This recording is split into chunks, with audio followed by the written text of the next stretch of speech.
दिशा। हाँ माँ। सेलिब्रेशन की तैयारी हो गई सब? मम्मा, आपके तय खाने में से कुछ मिलेगा तब तो सेलिब्रेशन की तैयारी होगी ना। मेरा तय खाना? हाँ क्या चाहिए तुझे? मम्मा, चॉकलेट सिरप। बिना चॉकलेट सिरप के मैं पापा का बर्थडे केक कैसे बनाऊंगी? सॉरी, मैं भूल गई। मम्मी, मैंने आपको बोला था ना लेकर आने। आप दोनों ना बिल्कुल रिस्पॉन्सिबल हो गए हो। पता नहीं मैं नहीं होती तो आप लोगों का क्या होता। सचमुच तू नहीं होती तो हमारा क्या होता। चलो चलो, ज्यादा सेंटी होने की जरूरत नहीं है, मुझे बहुत काम है और पापा के आने का टाइम भी हो रहा है। मैं ना जल्दी से दुकान जाकर सामान लेकर आती हूँ। ठीक है दिशा, रुक। दिशा, मैं दुकान पे फोन कर देती हूँ, तुम्हें जाने की जरूरत नहीं है। अरे मम्मी, अब तो 6 बज गए हैं, वो नहीं होगा वहां पे। आप टेंशन मतलब, मैं लेकर आती हूँ। मैंने कहा ना, मैं फोन कर देती हूँ।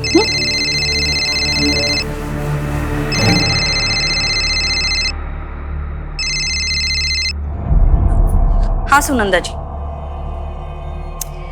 मैंने आपको कितनी बार कहा है ये काम की बातें आप राजेश से किया कीजिए, मुझसे मत कीजिए।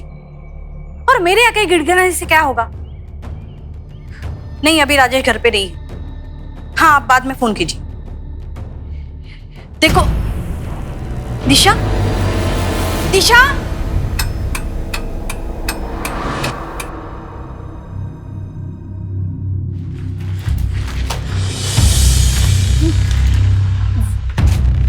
मेरी बेटी दिशा।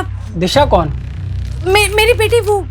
अच्छा, वो दिशा जो सफेद टी शर्ट और नीली पैंट्स में थी ना? हाँ वही वही, वो यहाँ पे आई हुई थी क्या? हाँ वो आई थी, वो चॉकलेट सिरप चाहिए था उसको, लेके चली गई। चली गई?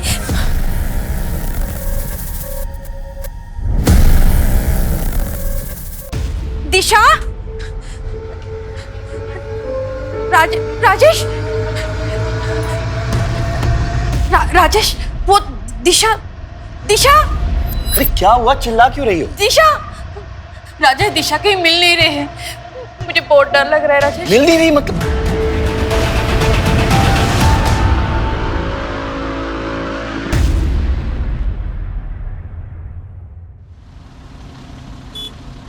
The number you have dialed is currently unavailable. Please try again later. Gupta, phone को लोकेशन ट्रेसिंग पे लगाओ। आप दोनों श्योर हैं कि दिशा किसी फ्रेंड के यहाँ या रिलेटिव के पास नहीं गई? सब जगह फोन करके देख लिया इंस्पेक्टर साहब, कुछ पता नहीं चला, तभी तो आपके पास आए। सर, दिशा जहाँ से गायब हुई है वो काफी क्राउडेड एरिया है और शाम के समय में वहां से किसी को जबरदस्ती उठाना आसान काम नहीं है। सर, लेकिन दिशा को कहीं और जाना होता तो वो चॉकलेट सिरप खरीदती क्यों? मैंने तो उसे मना भी कर दिया था उस टाइम दुकान पे जाने के लिए। लेकिन आपने दिशा को दुकान पे जाने के लिए मना क्यों किया था? वो सर, उस टाइम पे सूरज रहता है दुकान पे और मैंने कई बार देखा है सर, वो सूरज है ना, छोटी लड़कियों पे बुरी नजर रखता है।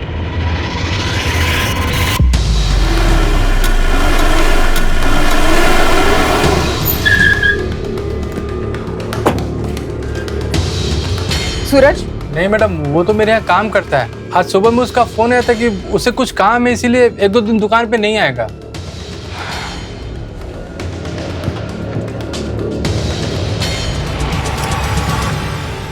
ये लड़की कल शाम 5-6 बजे के करीब इस दुकान आई थी, देखा था इसे? हाँ मैडम, देखा था। निकलते वक्त इसके साथ कोई था क्या? हाँ, राजेश कोशिश कर रहा है, किसी मिनिस्टर से भी मिलने गया है। मेरा अकेले में इस घर में दम घुट रहा है, तुम प्लीज आ जाओ एक बार मिलने। मैं बाद में बात करती हूँ।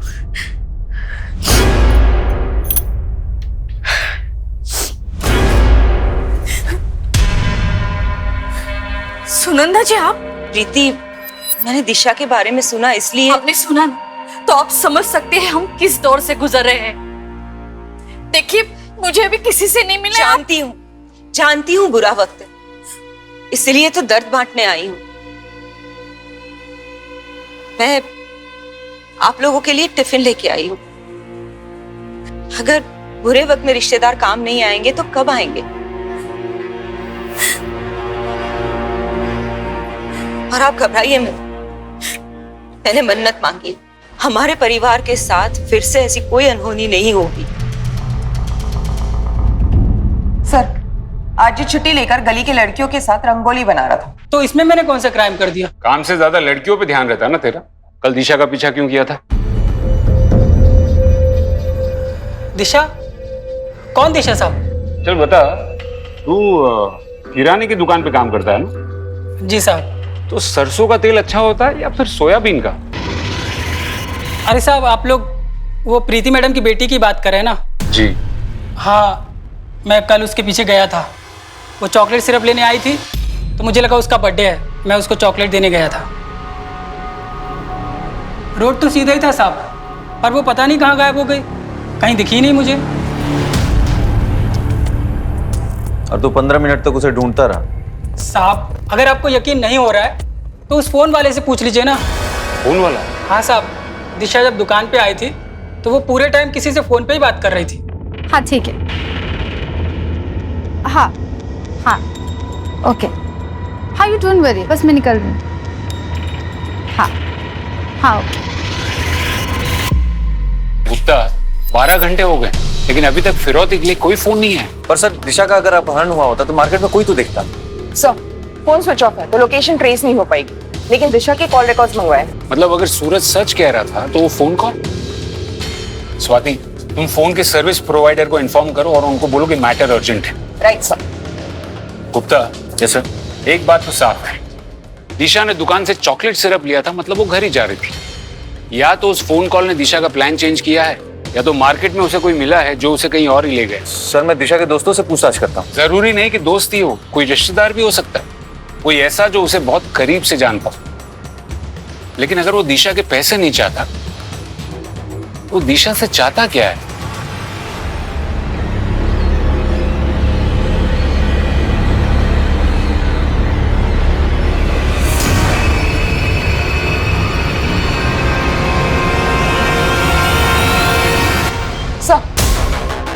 सर, दिशा की कॉल रिकॉर्ड्स आ गए। इस नंबर पर आखिरी बार बात की थी उसने, किसी अंकिता गुप्ता के नाम पर है। अंकिता गुप्ता? हाँ सर, दिशा की क्लासमेट है। पुलिस स्टेशन बुलाया, आती होगी।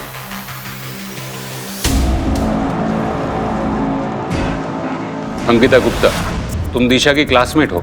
जी सर। तुमने कल दिशा को मिलने बुलाया था? नहीं सर, मैंने बस उसको कॉल किया था अपना सामान ले जाने के लिए। सामान? हाँ सर, उसने मुझे एक बॉक्स दिया था स्कूल के अंदर, कहा कि ये तुम रख लो, मैं घर नहीं ले जा सकती। वो बॉक्स है तुम्हारे पास?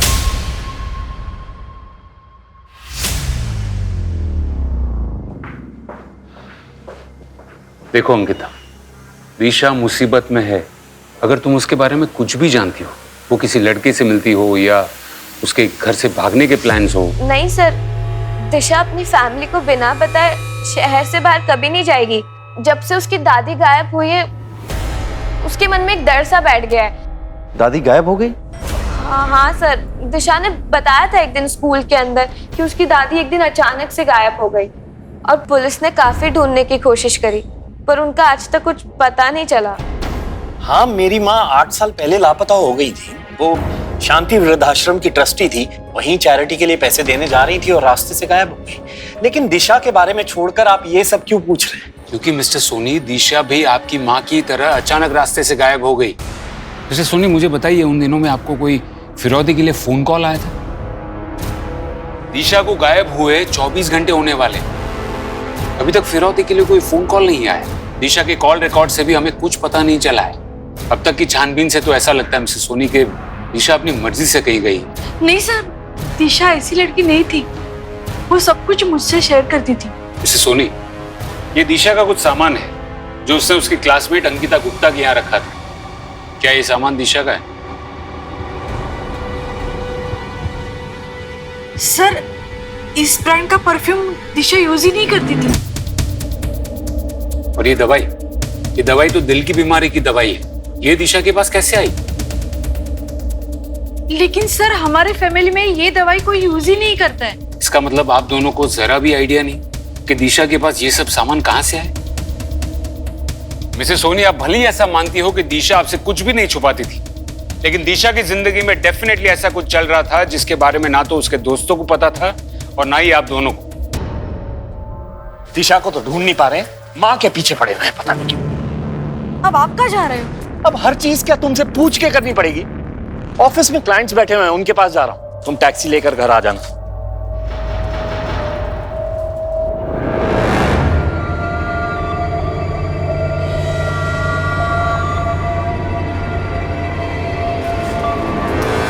अरे आप, राजेश ने देखा नहीं ना? देख लेता तो हंगामा कर देता। सर या तो ये माँ बाप अपनी बेटी के बारे में कुछ नहीं जानते, या फिर माँ बाप जानबूझकर हमसे कुछ छुपा रहे हैं। हमें इस केस के हर पहलू की जांच करनी होगी। स्वाति, एक काम करो, दिशा की दादी के साथ 8 साल पहले क्या हुआ था उसकी केस फाइल निकलवाओ। Right sir. हो सकता है कि इस केस का पेड़ कहीं और जड़ें कहीं और हो। एक मिनट, डब्ल्यू के मेडिकल स्टोर विजयनगर, इस मेडिकल की दुकान में सीसीटीवी जरूर होगा। वहां जाके चेक करो कि दिशा ये दवाई लेने अकेली आई थी या उसके साथ कोई और भी था। Okay sir.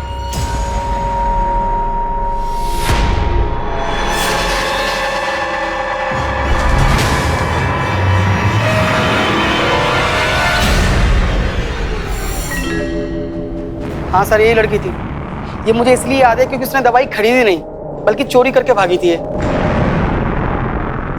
पक्का यही लड़की थी? सर मैं सीसीटीवी फुटेज लाया हूँ, आप चाहिए तो देख लीजिए।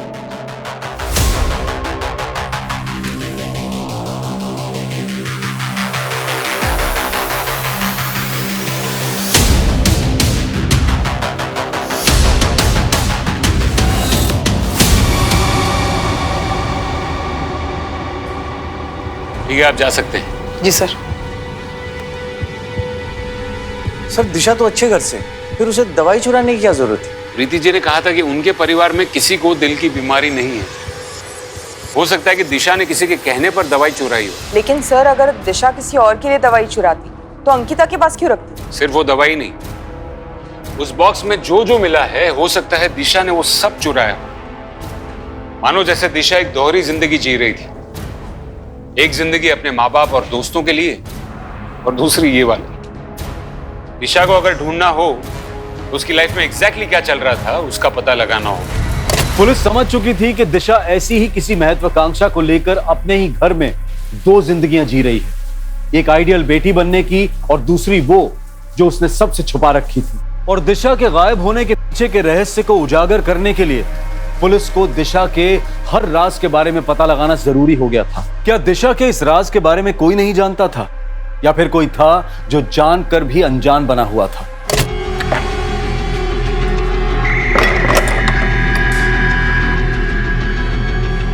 बेटा खाना रेडी है। हाँ माँ, आई 1 मिनट।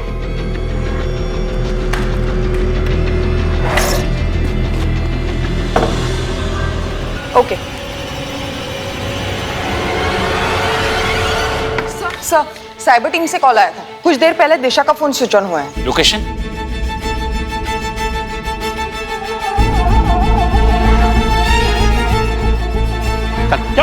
चल मैंने साहब सच कह रहा हूँ, मैंने कुछ नहीं किया है। जब से वो फोन मिला तब से पासवर्ड मांग रहा है। वो फोन मेरे किस काम का? सर मैंने इसके कॉल डिटेल्स चेक किए हैं, दिशा के साथ इसका अब तक कोई लिंक नहीं निकला। फिर भी इसे रिमांड में रखो और फोन का पासवर्ड ब्रेक होते ही इन्फॉर्म। Okay sir. प्लान में कोई चेंज नहीं होगा। हाँ, जो डील हुई है वही फाइनल है।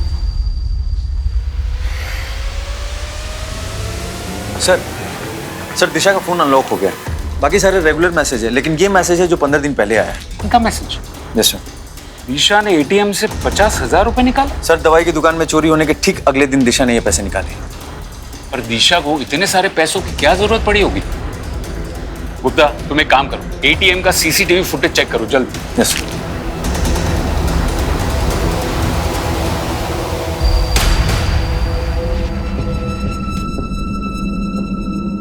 देखो राजेश नहीं है तो क्या हुआ, मैं तो हूं, और तुम ऐसे करोगे तो कैसे काम चलेगा?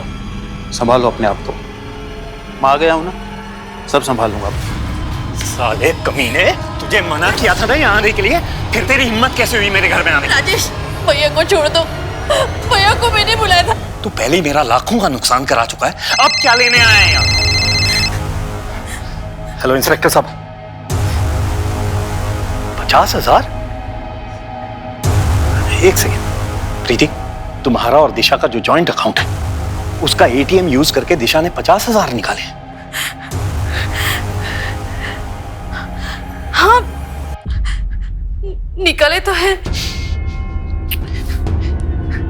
इंस्पेक्टर साहब, नहीं, दिशा ने हमें इस बारे में कुछ नहीं बताया। दिशा के पास सब कुछ तो था, जरूर उसे किसी ने बहला फुसला के पैसे निकलवाए। जीजा जी, कुछ हफ्ते पहले मैंने दिशा को 24-25 साल के दाढ़ी वाले आदमी के साथ मार्केट में देखा था। शायद ये सब कुछ उसी ने किया हो। फिर पहले क्यों नहीं बताया मुझे आपने? अरे मेरा पर्स कहाँ गया? ए भाई, मेरा पर्स कहाँ है? हमको क्या पता पर्स कहाँ है तुम्हारा? मैं यहाँ बैठकर चाय पी रहा, तुम मेरा पर्स निकाल लिए। यार हद हो गई बदतमीजी की, चोर बोल रहे तुम हमको। कहाँ चोराएंगे तुम्हारा पर्स यार? फालतू की बकवास बंद कर, मेरा पर्स दे, मेरा पर्स। हाथ किसने लगाया हमको? मेरा पर्स दे। ओ भाई साहब, ओ शांत चोर बोल रहा है हमको ये। शांत हो जाओ भाई, इसने नहीं चुराया तुम्हारा पर्स। अरे इसने चुराया यार, यहाँ बैठे थे हम। वो भिखारी बैठते हैं ना यहाँ पे, उसने चुराया होगा। मेरा तो 25,000 रुपए महीने का नौकरी जाने वाला था उस भिखारी के चक्कर में। 25,000? 25,000? हाँ, पर्स में कार्ड था ना नौकरी देने वाले का। ऐसी कौन सी नौकरी है 25,000 रुपए वाली? वो फॉरेन की मार्केटिंग कंपनी। भाई कुछ मेरे लिए भी देखो ना यार, बेरोजगार है हम। 25 में से 15 मैं आपको दे दूंगा। अरे ऐसा तो हम 16,000 दे देंगे आपको, 9,000 में हमारा खर्चा चल जाएगा। देखो ना भाई, देखो सेटिंग होता है तो। हाँ, ओए मैडम आ गई। Good morning madam. Good morning madam. Good morning. बैठ जाओ कार में। कार में इंटरव्यू? हाँ, कार में। ज्यादा टाइम नहीं है मेरे पास।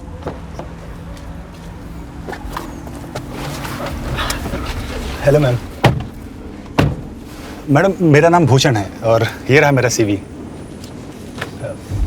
मैडम मैंने झांसी से मार्केटिंग का कोर्स भी किया है, आप चाहो तो मेरे मार्क्स देख सकते देखो, इस कंपनी में काम करना है तो यहाँ पर 2 रूल है। पहला, never call me ma'am, only Nitya. Okay ma'am, sorry Nitya. और दूसरा, जब तक बोलने को कहा ना जाए अपना मुंह मत खोलो। ओके। देखो, मार्केटिंग में काबिलियत फील्ड में पता चलती है, कागज पर नहीं। समझे? जी जी। सर मैंने दिशा की दादी निर्मला जी की FIR रिपोर्ट देखी। सर कुछ अलग ही है। आखिरी बार इन्हें किसी जगमोहन उर्फ जग्गा के साथ देखा गया और इस जग्गा के खिलाफ छोटे मोटे फिरौती के केसेस हैं। फिरौती के केस? और फिर भी उसने पैसे नहीं मांगे? हाँ सर, सबूतों के अभाव में इसे बेल मिल गई। लेकिन सर बात अजीब ये है कि बेल मिलने के बाद ये जग्गा भी गायब हो गई। क्या? बहुत अजीब आदमी था साहब। एक दिन मुझे फोन करके बोला कि टीवी और फ्रिज घर पर भेज दे, बहुत पैसे आने वाले हैं। फिर पता चला कि जग्गा को पुलिस वालों ने उठा लिया। बाद में जेल से छूटा तो गायब हो गया। उसके बाद उसे किसी ने नहीं देखा। उसके घर परिवार में कोई और था? उसकी बीवी और 13-14 साल का एक लड़का था। बीवी तो कई साल पहले मर गई, लड़के का पता नहीं। लेकिन गुप्ता, अगर जग्गा पैसों के लिए अपहरण करता तो फिरौती जरूर मांगता। सर हो सकता है कि फिरौती मांगने से पहले निर्मला जी की मौत हो गई। तो 8 साल बाद अगर उसी जग्गा ने राजेश सोनी की बेटी को उठाया है तो पक्का ये पैसों का मामला नहीं लगता, कोई आपसी रंजिश का मामला लगता है। ओके सर, मैं जग्गा को ढूंढने के लिए टीम लगाता हूँ। जग्गा को ढूंढना इतना आसान नहीं होगा, उसके बेटे को ढूंढो। कोई बाप अपने बेटे से इतने सालों तक अलग नहीं रहेगा।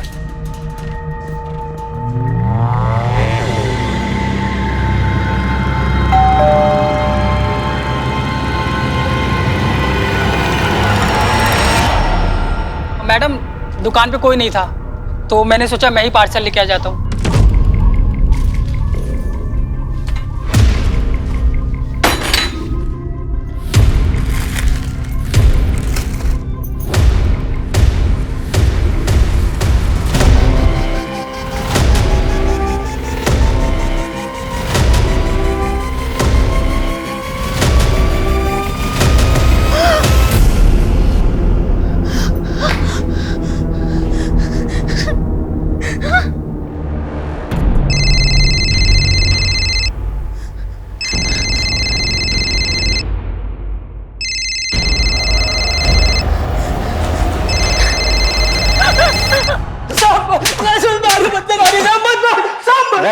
सही सही बता वरना तेरा खाता बही सब बंद कर दूंगा। हम सच कह रहे हैं साहब।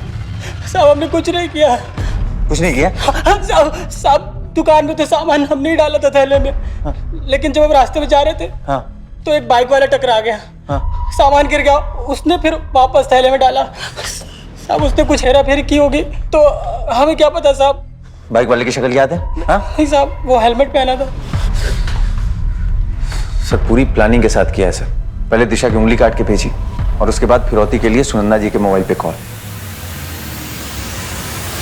ये सुनंदा जी है, मेरी कजिन। इन्हीं के फोन पर किडनैपर का कॉल आया था। ये आपके साथ रहती है? जी नहीं, हमारे घर पे नहीं रहती हैं, लेकिन हाँ पास में ही रहती हैं। मुझे डिटेल में बताइए कि किडनैपर ने आपको फोन पर क्या क्या कहा। जी कोई आदमी था और वो बोला कि अभी सैंपल भेजा है और कल शाम 4 बजे तक सीमेंट फैक्ट्री के पीछे वाले रोड पर 1 करोड़ रुपए नहीं पहुंचाए तो वो दिशा की लाश भेजेगा। देखिए आप लोग घबराइए मत, दिशा को बचाना हमारी प्रायोरिटी। राजेश, आप कल 2 बजे। इंस्पेक्टर साहब, आपको जो करना कीजिए, मेरे पास पैसों का पूरा इंतजाम है। मैं अपनी बेटी को कुछ नहीं होने दूंगा।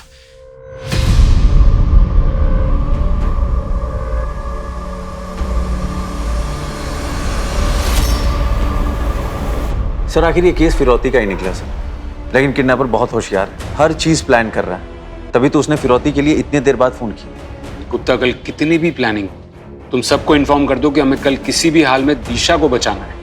लेकिन सर आपको अजीब नहीं लगता कि इतने सारे पैसे राजेश के पास, वो भी कैश में? हाँ, नोट तो मैंने भी किया, लेकिन फिलहाल मुझे एक ही बात का डर है कि वो माँ बाप कहीं इमोशंस में आकर कोई गड़बड़ ना करते हैं। हाँ, मुझे पता है मुझे क्या करना। पैसों की चिंता तुमसे ज्यादा मुझे है, समझे? अब आगे से मुझे यहाँ फोन मत करना, ठीक है?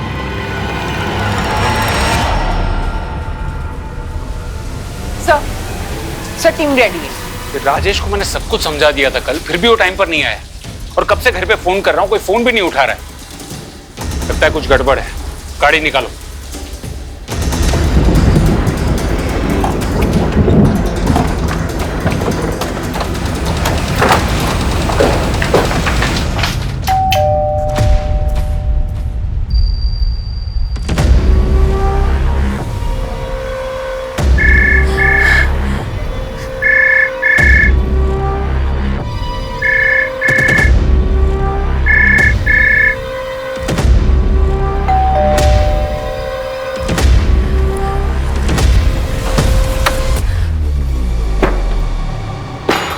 कर रही है मिसेस सोनी, आप घर पर है और आप पुलिस का फोन नहीं उठा रही हैं।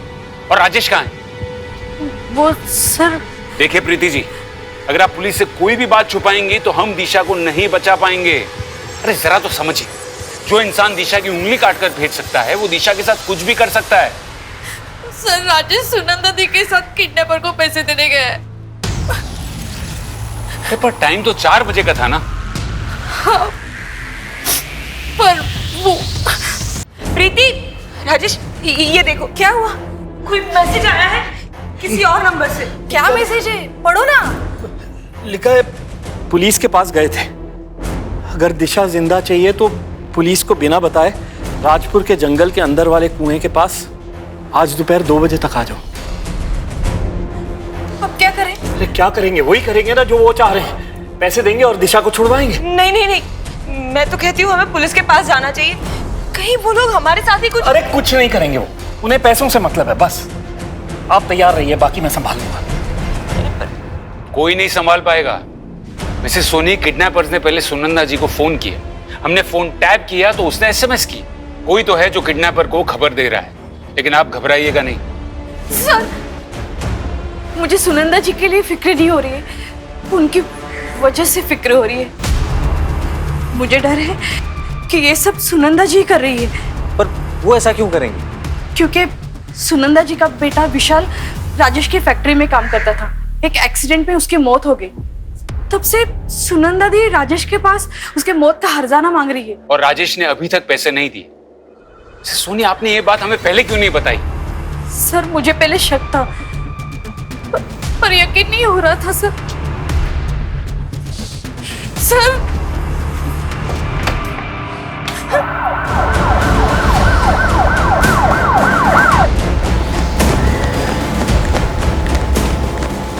अरे आप लोग यहाँ क्या कर रहे हैं? प्लीज जाइए यहाँ से। सुनंदा किडनैपर्स को पैसे देने गई है, दिशा को लेके आती होगी, कुछ गड़बड़ मत करना। अरे गड़बड़ तो आपने की है मिस्टर सोनी, गलत इंसान पर भरोसा करके। किस तरह गई है सुनंदा? यहाँ गई है, लेकिन आप बात सुनिए इंस्पेक्टर साहब। क्या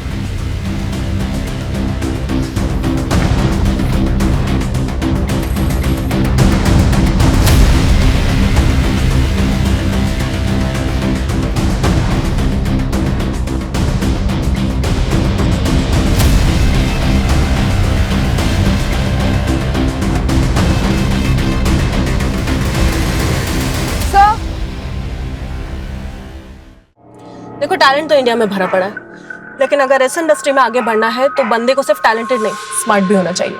तो तुम लोगों में से कोई स्मार्ट है? ठीक है, तो 1 मिनट के अंदर मुझे मूवी देखने के लिए कन्विंस कर लो। अगर मैं मान गई तो ये नौकरी पक्की।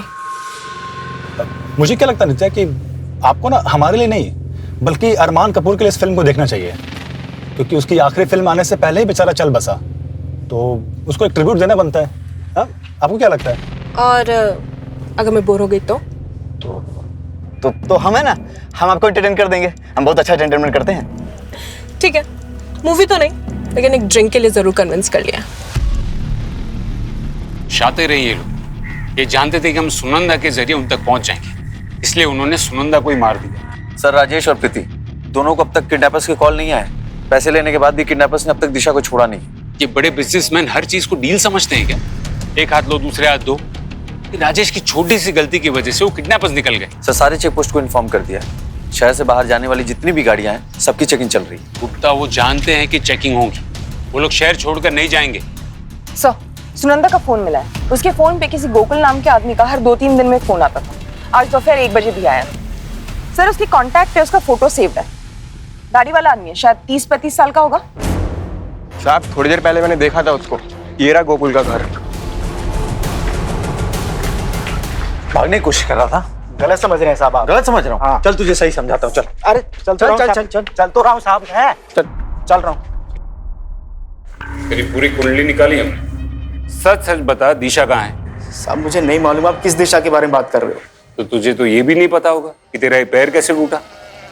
मैं याद दिलाता हूँ, विशाल सुनंदा का बेटा, उसी के साथ तू काम करता था ना राजेश की फैक्ट्री में, और जिस हादसे में विशाल की मौत हुई उसी हादसे में तेरा ये पैर टूटा।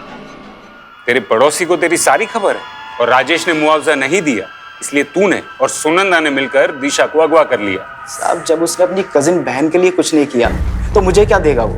उस हादसे के बाद अपनी फैक्ट्री को बचाने के लिए राजेश ने सारा इल्जाम अपने साले अविनाश गुप्ता पर लगा दिया और उसे नौकरी से भी निकाल दिया। क्या अविनाश राजेश के साथ काम करता था? और क्या साहब? सर, दिशा ने जिस एटीएम से पैसे निकाले थे उसका सीसीटीवी फुटेज आ गया। आप सही थे, दिशा एटीएम अकेली नहीं गई थी। वो सीसीटीवी फुटेज लेकर आओ और जरा पता करो ये अविनाश आजकल करता क्या है। Right sir.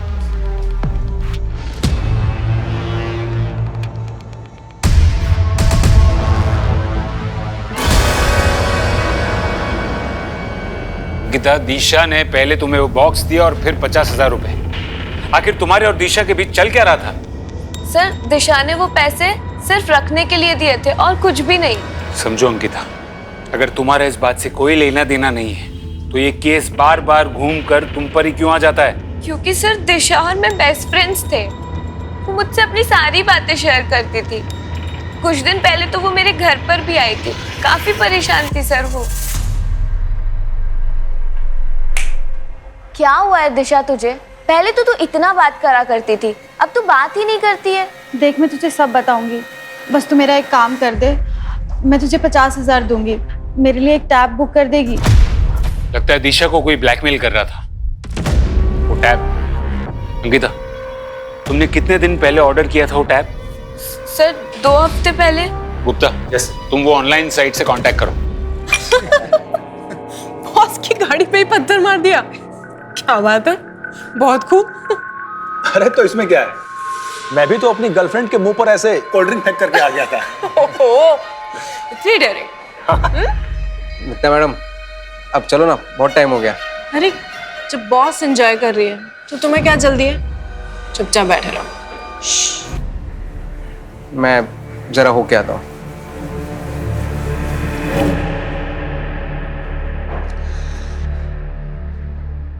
मेरे सामने एक बार डेयरिंग करके दिखाओ तो मानो।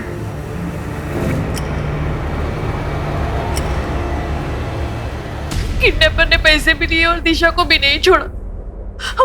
मुझे डर है कि वो कहीं दिशा को। दिशा अब तक आपके पास होती, अगर आपके परिवार को पुलिस पर भरोसा होता तो, और यही भरोसा ना करने की वजह से आपकी कजिन सुनंदा जी को भी अपनी जान गंवानी पड़ी। गलती तो हमसे हो गई है सर, लेकिन क्या अब हम कभी दिशा को ढूंढ नहीं पाएंगे? ढूंढ पाएंगे, जरूर ढूंढ पाएंगे। अगर आप सब हमसे सच कहना शुरू करेंगे तो। सर आपको जो पूछना पूछिए सर, अब हम सब कुछ सच बताएंगे आपको। ठीक है, तो बताइए कि राजेश जी ने आपसे सारे रिश्ते नाते क्यों तोड़ दिए? वो सर हमारा फैमिली मैटर है सर। फैमिली नहीं, बिजनेस मैटर है। इतनी डेयरिंग तो मुझे हाथ लगाएगा? अरे मैडम, आपने ही तो कहा था मुझे। मैंने कहा था मेरे कपड़ों के अंदर हाथ डालने को? तुम दोनों को तो मैं पुलिस के हवाले करूंगी, ऐसा सबक सिखाऊंगी ना। मैडम हमें माफ कर दीजिए। तू लेकर आया था ना इन बदमाशों को मेरे पास, तेरी भी नौकरी गई। तुझे भी पुलिस के हवाले करूंगी मैं। अरे पर मैडम मैंने तो कुछ किया ही नहीं है। पुलिस ऐसी ऐसी जगह पे डंडे मारेगी ना कि कुछ करने के लायक भी नहीं बचोगे तुम लोग। मैडम गलत समझ रही हैं आप। मैडम मेरी मत मारी गई थी कि मैंने तुम दोनों का भला सोचा। ये सुनंदा जी का बेटा विशाल है और ये गोकुल। एक का पैर गया और दूसरे की जान, और वो भी आपकी लापरवाही से। आप राजेश जी की कंपनी में मैन्युफैक्चरिंग के मैनेजर थे। आपकी वजह से कंपनी को नुकसान हुआ और इसीलिए राजेश जी ने आपको उनके दिल से और काम दोनों जगह से निकाल दिया। नहीं सर, भैया की कोई गलती नहीं थी, वो सिर्फ एक हादसा था। हादसा हो सकता है मिसेस सोनी, लेकिन उसके बाद जो अविनाश जी ने किया वो उनकी प्लानिंग थी। अविनाश जी के पास काम नहीं था, जमा पैसे खत्म होने लगे थे, फिर भी अविनाश जी ने एक महंगा वाला टैबलेट खरीदा। वही टैबलेट जिसके लिए दिशा ने एटीएम से पैसे निकलवाए और अपनी क्लासमेट अंकिता गुप्ता के पास ऑर्डर करवाए। ऐसा क्या जानते थे दिशा के बारे में जो उसे ब्लैकमेल कर रहे थे? साले कमीने, क्या किया तूने दिशा के साथ? समझिए अपने आप। बता, छोड़िए छोड़िए। और उसके बाद आपने एक 20-25 साल के दाढ़ी वाले आदमी की कहानी शुरू की ताकि हम आप तक ना पहुंच पाए, है ना? मैंने झूठ बोला सर, लेकिन सर ये मैंने मेरे बेटे अंकुश को बचाने के लिए बोला सर। वो अनजाने में ही वो दिशा को ब्लैकमेल कर रहा था सर, बस इसीलिए मैंने ये। दिशा ने कुछ सामान देने के लिए अंकुश को मार्केट में बुलाया, तभी अंकुश ने देखा।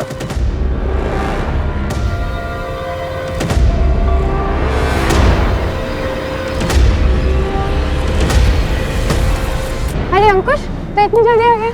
दी आपने चोरी की? चोरी नहीं, ये तो फन के लिए है। वो एक्चुअली मेरी एक फ्रेंड यही रहती है, उसने मुझे डेयर दिया था। तू अभी छोटा है, तू नहीं समझेगा। तो एक काम कर, ये सामान ले और तू घर जा, मम्मी ने बुलाया। दिशा दी डर गई थी कि मैं पापा को सब बता दूंगा, इसीलिए उन्होंने मुझे फोन किया था। मैंने उन्हें प्रॉमिस किया कि मैं किसी को नहीं बताऊंगा अगर मुझे टैबलेट मिला तो। पर जब दी गायब हुई, मैंने पापा को सब बता दिया। दिशा कह रही थी कि उसकी फ्रेंड ने उसे डेयर दिया है। बेटा, आपने दिशा के साथ किसी को देखा था? हाँ, और मुझे ये भी याद है कि दी मुझे सामान देने के बाद किस घर में गई थी।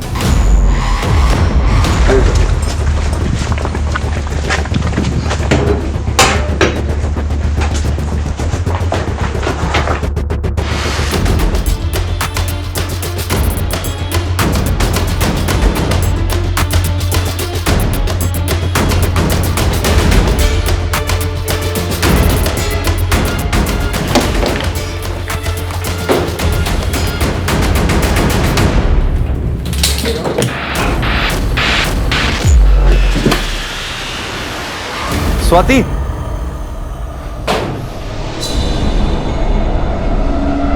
हाँ गुप्ता बोलो। सर इस घर में दिशा की बॉडी मिली है, जग बेड के अंदर प्लास्टिक में रैप्ड है, और इस वजह से स्मेल बाहर नहीं आई और आसपास के लोगों को पता नहीं चला। गुप्ता, उस बॉडी को तुरंत पोस्टमार्टम के लिए भेजो और उनको बोलो कि रिपोर्ट जल्दी प्रोसेस करें, क्योंकि हमें ये न्यूज़ दिशा के पेरेंट्स तक भी पहुंचानी है। और उस घर की अच्छे से तलाशी लो और उस घर के लैंडलॉर्ड से भी बात करो। 1-2 महीने से ही थी यहाँ पर साहब। अब लड़की थी तो मैंने ज़्यादा कुछ पूछताछ नहीं करी। हाँ, इतना पता है कि किसी वृद्धाश्रम में मैनेजर थी साहब वो, और उसकी कार यहीं पीछे पार्क है साहब।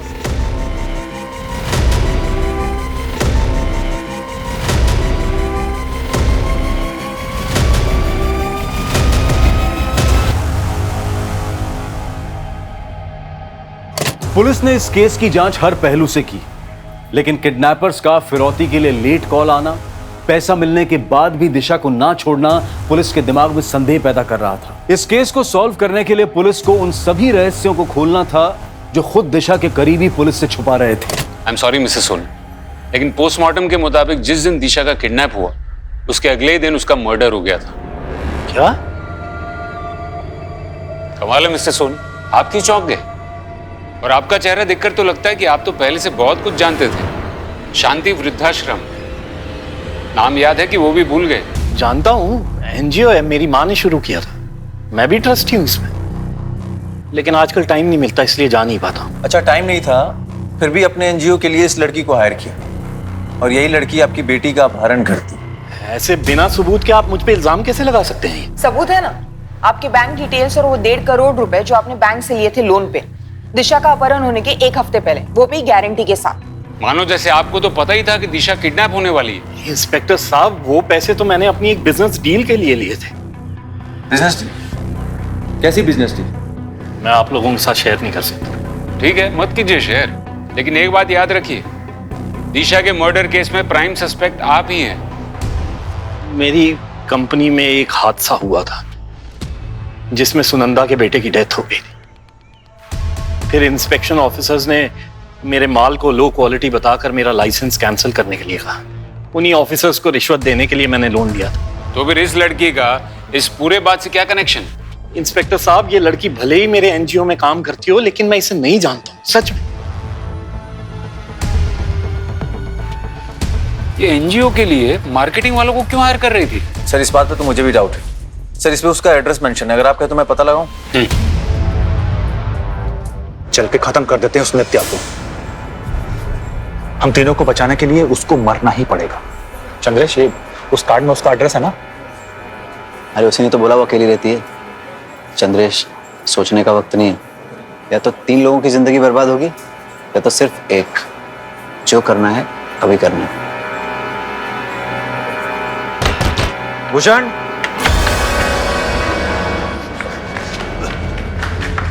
सर भागा क्यों? सर मैंने कुछ नहीं किया, सर मैंने कुछ नहीं किया, सर नित्या की गलती थी।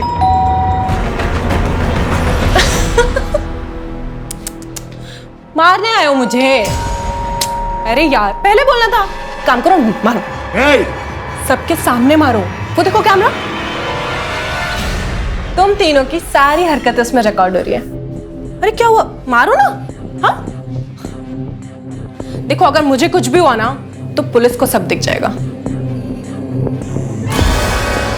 अटेम्प्ट टू मर्डर, रेप, इन सब के इल्जाम में फंसाऊंगी तुम तीनों को मैं। और तू मैडम प्लीज हमें माफ कर दो, आप जो कहेंगे हम करने के लिए तैयार हैं। ये पुलिस के लफड़े में मत फंसाइए प्लीज मैडम, प्लीज।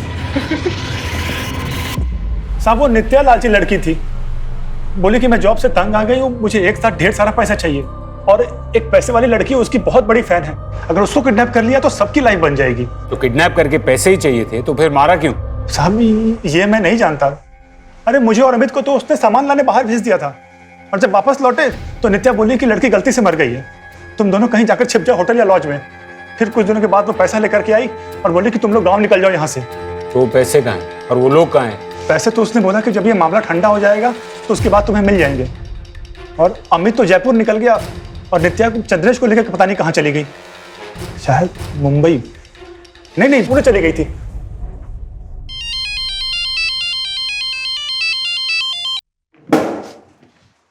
हेलो, क्या गुप्ता? Yes sir. कोई तो कनेक्शन है नित्या और जग्गा के बेटे बबलू के बीच। सर, इन दोनों के बीच में कनेक्शन है, आपको ऐसा क्यों लगता है? जग्गा का बेटा पुणे में रहता है और नित्या और चंद्रेश भी पुणे की बस में भागे। हो सकता है कि नित्या ने ये सब जग्गा के कहने पे किया हो। Yes sir. बबलू भी पुणे की एक कंस्ट्रक्शन कंपनी स्काई हाई में काम करता है। अगर बबलू पकड़ में आ गया तो हो सकता है कि जग्गा भी पकड़ में आ जाए। और तुम नित्या और चंद्रेश की फोटो भी वहां की लोकल पुलिस स्टेशन में सर्कुलेट करवा दो। Yes sir.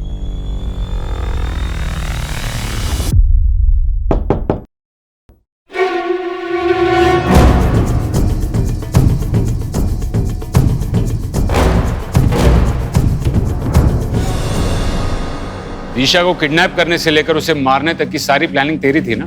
कैसे फंसा एक बच्ची को अपने जाल में? सर, आसान काम नहीं था।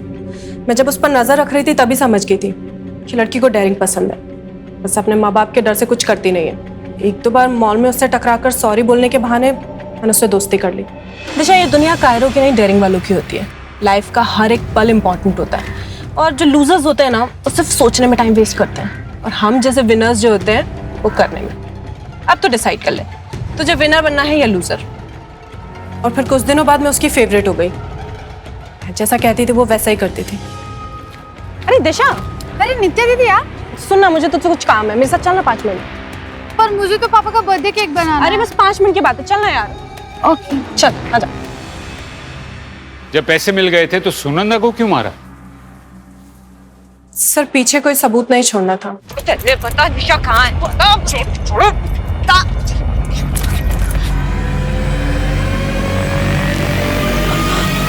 तुम दोनों इतने होशियार तो नहीं लगते कि ये सब प्लान कर सको। ये जग्गा का प्लान था ना? कहाँ है जग्गा? कौन जग्गा सर? बनो मत।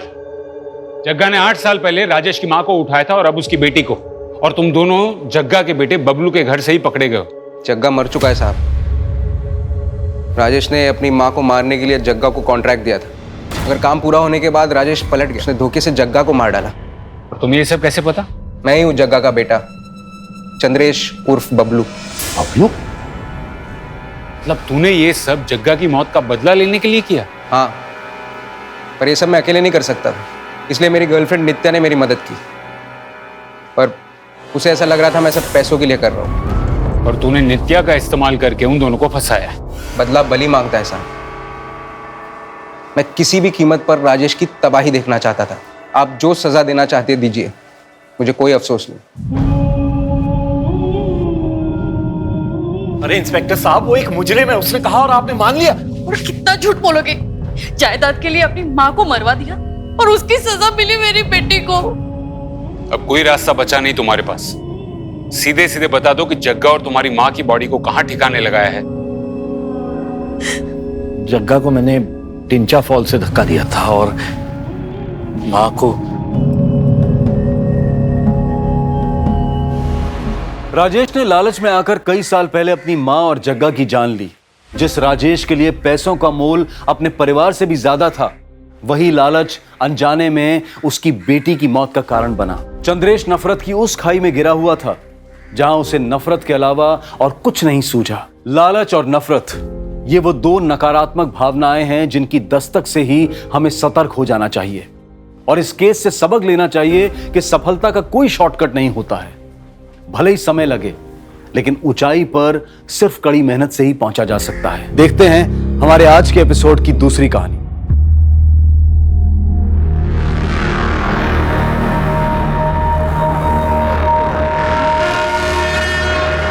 अरे ये कौन है बे? हेलो, किधर? ऐसा फोकट में एंट्री नहीं है गांव में। मतलब एक बंदे का 1000 रुपए लगेगा और तुम लोग 2, तो 2 का कितना? 2000 लगेगा, समझा? अरे इस बात के पैसे? घर है हमारा, गांव है हमारा। अरे घर होगा तो बीमारी लाओगे। तुम्हारे वजह से किसी को कोरोना हो गया तो अब क्या करेंगे हम? अरे ऐसे साहब देखो ना क्या बोल रहे लोग। मेरे गांव में आने से मेरे को पैसे मांग रहे साहब। ये साहब आप कुछ बोलो ना। ये तो आपका आपस का मामला है, आपस में ही सुलटा लो। मुझे काय को बीच में ले रहे साहब? देखो क्या बोल रहे हैं। जाओ देखो। माला माला माला माला, देखो मेरी बाइकों की तबीयत ठीक नहीं है, अभी जाने दो मुझे, मैं बाद में पैसे दे दूंगा तुम लोग को, ठीक है? अभी कितना तेरे पास? अभी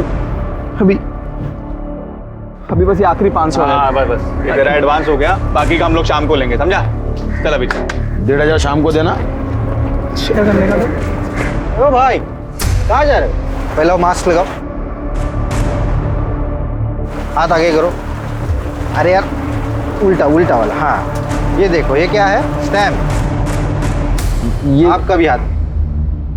अभी आपको 14 दिन घर से कहा बाहर नहीं निकलना है, इधर उधर घूमना नहीं, घूम के बीमारी फैलाना नहीं, समझे? और देखो किसको भी घर में सर्दी खांसी जुकाम ऐसा कुछ हुआ तो सीधा कोविड हॉस्पिटल जाना, समझे ना? चला।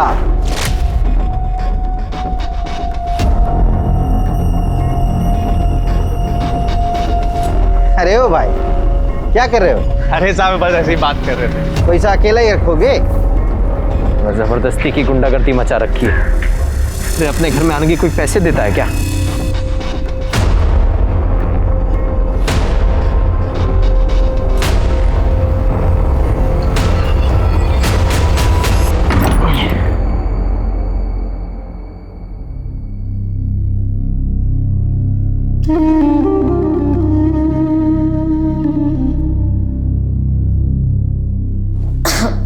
सुनी है?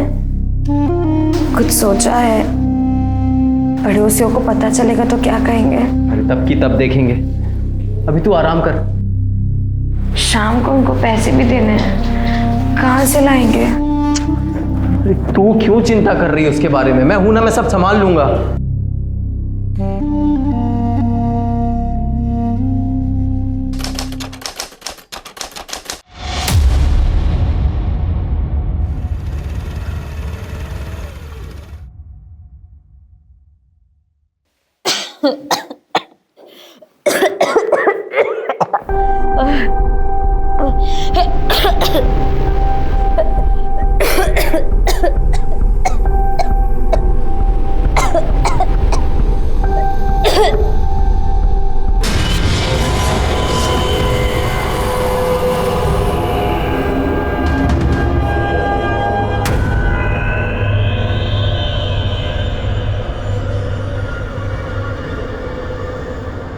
जहां एक तरफ हम सब इस महामारी की काली छाया के साथ जीने पर मजबूर हैं, वहीं दूसरी तरफ एक और वायरस है, जुर्म, क्राइम, अपराध।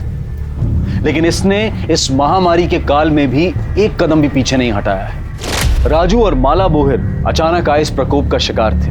दोनों पैसे की कमी या काम छूटने की वजह से परेशान थे, या इसके पीछे कोई और कारण था? और अगर था तो क्या वही कारण वजह बना था माला बोहिर की हत्या का? जब कोविड-19 के कारण पूरा देश लॉकडाउन में था, तब नासिक महाराष्ट्र से 150 किलोमीटर दूर सोनगढ़ गांव में इस क्राइम को अंजाम दिया गया, जिसका मकसद बेहद अमानवीय था।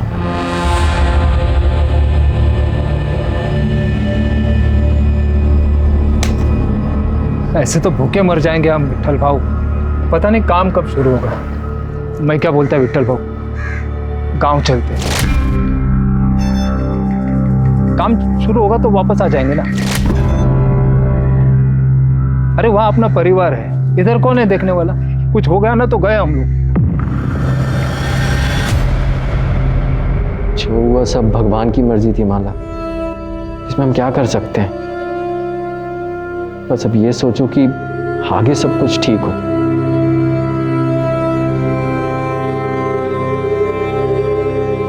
माला, तुम्हारी रिपोर्ट्स आ गए, तुम्हें कोरोना नहीं है, तुम आज ही घर जा सकती हो। देखा, हमने कहा था ना सब ठीक हो जाएगा।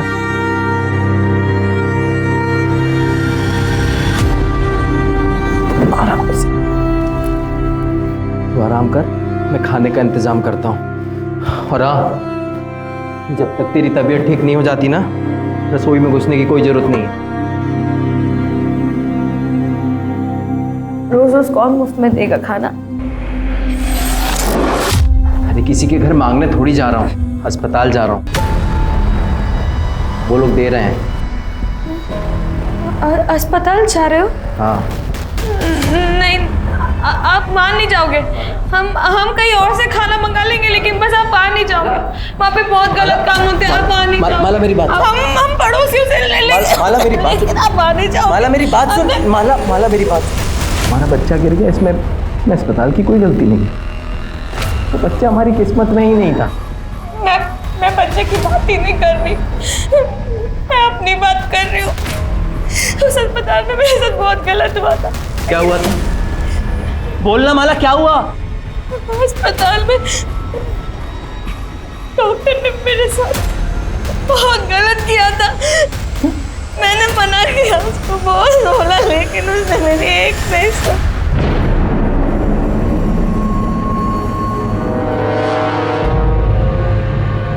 कौन? डॉक्टर? कौन था वो डॉक्टर? नाम बोल माला, जान से मार दूंगा उसको, जिंदा नहीं छोड़ूंगा। नाम बोल मुझे, बोलो नाम बोलना। बताओ अभी शुरू से क्या हुआ? सब मैं और मेरी बाई को माला नासिक में एक बिल्डिंग में दिहाड़ी पे मजदूरी करते थे। अभी कुछ दिन पहले कॉन्ट्रैक्टर आया और बोला कि तुम सब लोग अपने अपने घर पे चले जाओ, अभी यहाँ पे कोई काम नहीं होगा, पूरा काम बंद है, समझे भाई? काम बंद मतलब? कोरोना बीमारी फैली है पूरी दुनिया में, इसलिए तो सरकार ने पूरा काम बंद कर दिया है, पूरे देश में लॉकडाउन कर दिया है। पर हमको उससे क्या? इधर थोड़ी कोई बीमार है। अरे नहीं है, लेकिन ये बीमारी आ तो सकती है। इसलिए तो सरकार ने पूरा काम बंद कर दिया है, सबको बोला है अपने अपने घर पे बैठो। काम का कुछ पता नहीं था, पर एडवांस पगार मिला था तो सब ठीक चल रहा था। माला पेट से थी तो उसको भी आराम मिल गया था। फिर दिक्कत शुरू हुई। भेड़िया है इसका, पेट में बच्चा है और चूल्हा क्यों जलाया? स्टोव किधर है? मैं पूरा मार्केट घूम के आई, मेरे को कहीं भी घासलेट नहीं मिला, इसलिए फिर चूल्हा जलाना पड़ा। अभी बहुत हो गया, अभी एडवांस का पैसा भी खत्म होने वाला है। बिना पैसे बिना काम के इधर रहना बहुत मुश्किल है। चल हम कल ही गाँव जाएंगे। अगले दिन सुबह घर के लिए निकले तो बस ट्रेन कुछ नहीं मिला, पर वहाँ जाकर देखा तो हमारे जैसे बहुत से मजदूर जो घर के लिए पैदल निकल गए, तो हम लोग भी अपने गांव के लिए पैदल निकल गए। फिर 2 तारीख को हम सोनगढ़ पहुँचे। इतने लंबे सफ़र के बाद माला की तबीयत बहुत ख़राब हो गई थी। अगले दिन उसे खून भी निकला। फिर मैं फ़ौरन उसे लेके भोसले अस्पताल ले गया। वहाँ डॉक्टर उसको देखी और बोली कि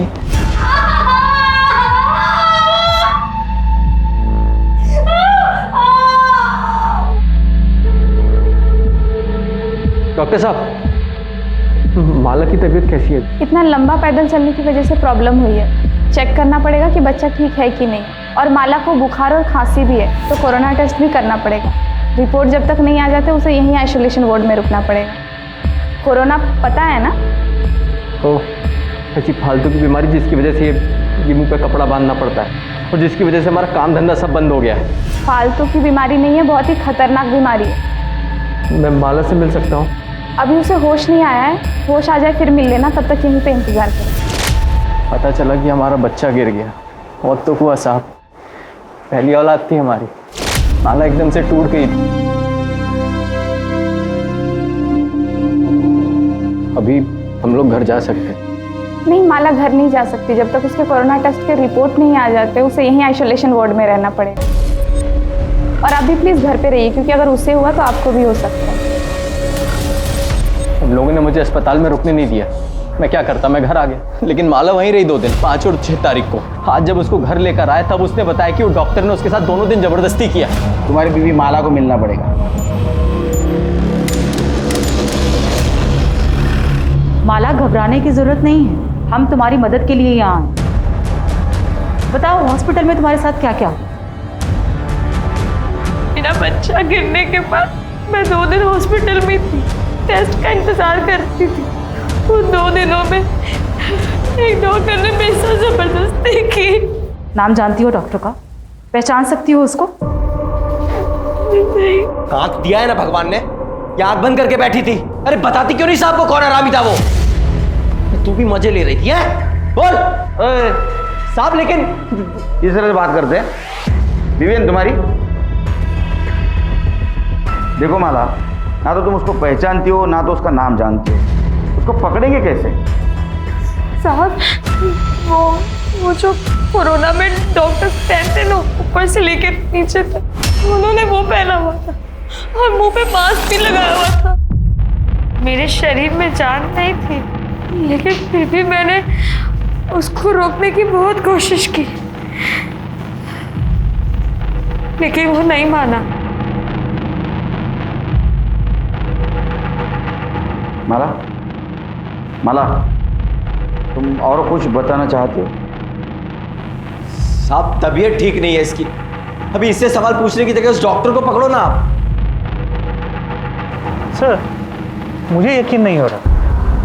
ऐसे वक्त पे जब लोग एक दूसरे को शक की नज़र से देखते हैं कि किसी की वजह से मुझे कोरोना ना हो, एक डॉक्टर अपने मरीज के साथ रेप करेगा, वो भी जिसके कोरोना के टेस्ट के रिजल्ट्स नहीं आए। पर सर, अगर माला कोरोना पॉजिटिव निकली तो? गायकवाड़, तुम डिपार्टमेंट में होते हुए ऐसा सोचते हो? हाँ, अरे ऐसे हजारों केसेस है जिसमें लोगों ने अपनी जान की परवाह नहीं की। अरे ये तो विकृत मनोवृत्ति वाले लोग। हाँ, ये वायरस से डरेंगे? अरे इनका जाने दे। नॉर्मल लोग भी अगर कोरोना वायरस के खतरे को समझते ना, तो हमें अपनी जान जोखिम में डाल के रास्ते पे घूमने की जरूरत नहीं थी। रही बात ये माला की, ये जरूर हमसे कुछ छुपा रही, ढूंढेंगे। सर, ऐसा हो ही नहीं सकता। आपने सुना है पहले ऐसा कुछ? आप ही सोचिए कि अगर ये बात डॉक्टर्स और मरीज के बीच में फैल गई तो क्या होगा। पहले से ही हमारे पास स्टाफ कम है, अगर ऐसा कुछ हो गया तो कौन सा डॉक्टर, कौन सा स्टाफ ड्यूटी पे आना चाहेगा? अरे डॉक्टर से क्या, मरीज भी हॉस्पिटल में आने से कतराएंगे। डॉक्टर कूल, ये मैं नहीं कह रहा हूँ, आपके हॉस्पिटल के एक मरीज ने कंप्लेंट की है कि उसके साथ यहाँ एक डॉक्टर ने रेप किया जब वो आइसोलेशन वार्ड में कोविड टेस्ट के रिजल्ट का इंतजार कर रही थी। तो हमें पूछताछ तो करनी होगी। तो आप मुझसे क्या चाहते हैं? सीसीटीवी फुटेज देखना।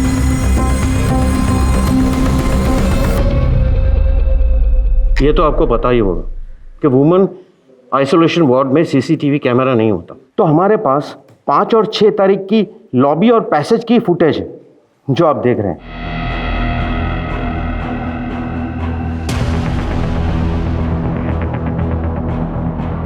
6 तारीख को भी यही घुसा हॉस्पिटल में।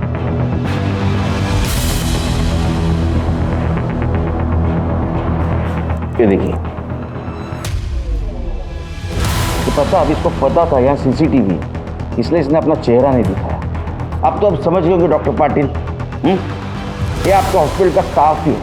हाँ, शायद डॉक्टर नहीं होगा, इसका मतलब माला जो बोल रही थी वो सच था। आपके हॉस्पिटल में जो भी स्टाफ है सबसे मुझे पूछताछ करनी है, बुलाओ उनको। इंस्पेक्टर साहब, ये हॉस्पिटल है और आप हमारे स्टाफ के साथ मुजरिमों की तरह पेश नहीं आ सकते। हम अपनी जान को खतरे में डालकर लोगों की जान बचाने की कोशिश करते हैं और ना ही औरतों का रेप करने की। देखिए डॉक्टर, हम आपके काम का सम्मान करते हैं। हम भी पुलिस वाले अपनी जान जोखिम में डालकर लोगों को लॉकडाउन का पालन करवाने की कोशिश कर रहे हैं। आप अपना काम कर रहे हैं, हम हमारा काम कर रहे हैं। अगर आप मरीजों को नहीं बचाएंगे तो वो मर जाएंगे, और अगर हम पुलिसिंग नहीं करेंगे तो पता है क्या होगा, हॉस्पिटल मरीजों से भर जाएगा। तो कुल मिलाकर हम और आप अपनी जान जोखिम में डालकर लोगों की जान बचाने की कोशिश कर रहे हैं। समझ में आया आपको? बुलाइए स्टाफ जी। देखो, माला के साथ जो कुछ भी हुआ है शायद कल तुम्हारे साथ भी हो सकता है। ऐसा होना नहीं चाहिए लेकिन हो सकता है। आप समझाइए। पुलिस के साथ प्लीज कोऑपरेट करो और जो कुछ भी तुम जानती हो सब कुछ सच सच इन्हें बता दो। साहब, माला मेरे को बताई थी कि डॉक्टर उसके साथ जबरदस्ती किया था। मैं उसको समझाई थी पर कहाँ सुनी। अरे पुलिस में जाने से क्या होगा, तेरी इज्जत वापस लौट आएगी क्या? जो होना था वो तो अब हो चुका। तो पुलिस में जाएगी तो अब पूरे गांव को पता चल जाएगा, पूरे गांव में तेरा जीना मुश्किल हो जाएगा। तू खुद ही सोच, ऊपर से तेरा पति छोड़ देगा वो अलग। देख, मैं तेरे भले के लिए बोल रही हूँ। आपको किसने बोला था शानपना करने को? पुलिस वाले ये वर्दी ऐसे पहनते हैं क्या? खबरदार, इसके बाद में किसी को ऐसी सलाह देने की कोशिश की तो माला कोई नहीं, हर उस इंसान को न्याय मिलना चाहिए जिसके साथ अन्याय हो रहा है। समझे? हालत खराब हो गई भाई। चलो अपना गांव तो आ गया। कभी सोचा नहीं था चल के गांव आना पड़ेगा। तेरा तो फिर भी ठीक है, गांव आ गया। मुझे तो और 60-70 किलोमीटर चल के जाना है। संभल के जाना और पहुंचते ही कॉल कर देना। हाँ, तुम भी अपना ध्यान रखना। हाँ भाई, चलो। हाँ। किसी को नहीं छोड़ो, ये बहुत हो गया, बहुत हो गया। अभी जला दूंगा। अब शांत हो जाइए। किसको जला देंगे? अस्पताल को, वो डॉक्टर को, सबको जला दूंगा मैं। आप शांत हो जाइए। पुलिस ढूंढ रही है ना डॉक्टर को। इतना बुरा हुआ तेरे साथ, तू इतना शांति से कैसे है? तू चाहती भी है वो डॉक्टर पकड़ा जाए? ये आप क्या बोल रहे हैं?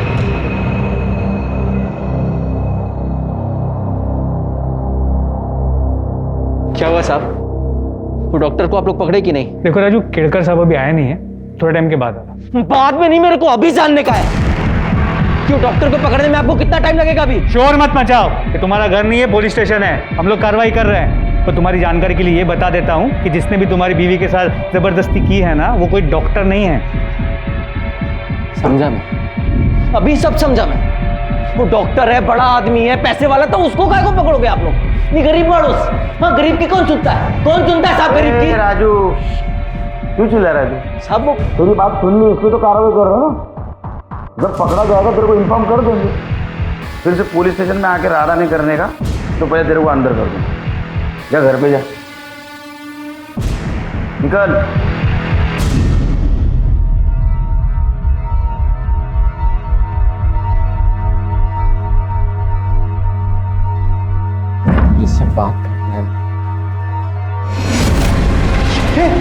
माला, माला, माला उठना, माला, माला।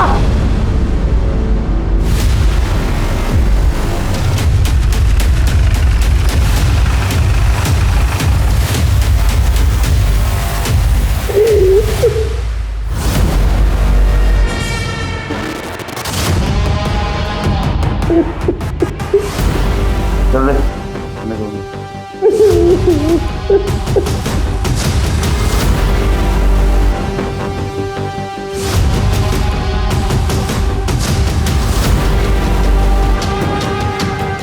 तो सेक्सुअल असॉल्ट रेप जैसा तो कुछ समझ में नहीं आ रहा। शायद बच्चा गिरने की वजह से खून काफी बाहर, बाकी रिपोर्ट आने के बाद पता चलेगा। सर गले पे निशान है, गला घोट के मारा गया। घर की हालत, बिखरा हुआ बेडशीट, तो मरने से पहले काफी स्ट्रगल हुआ। प्रताप, मुझे लगता है ये काम राजू ने किया है। अपने सामने कितना गुस्सा कर रहा था देख, पीठ पीछे कितनी तकलीफ देता हो। उसने गुस्से में आके शायद इसका गला दबा के इसको मार। एक काम करो, बॉडी पोस्टमार्टम के लिए भेज दो और इसके फीटस से राजू का डीएनए मैच करवा के। सर क्या साहब आप अभी मेरे को ही फंसा रहे हो कि मैंने माला को मार दिया? शांत हो जाओ, शांत हो जाओ, बैठो। खून को कंट्रोल करते जा जरा, समझा? ये गुस्सा है ना, ये गुस्सा है उसका वजह है। मान लो कि किसी और ने हाथ लगाया, तुम सहन नहीं कर पाए, उसको तो कुछ नहीं कर पाए, इसलिए तुमने माला को मार दिया।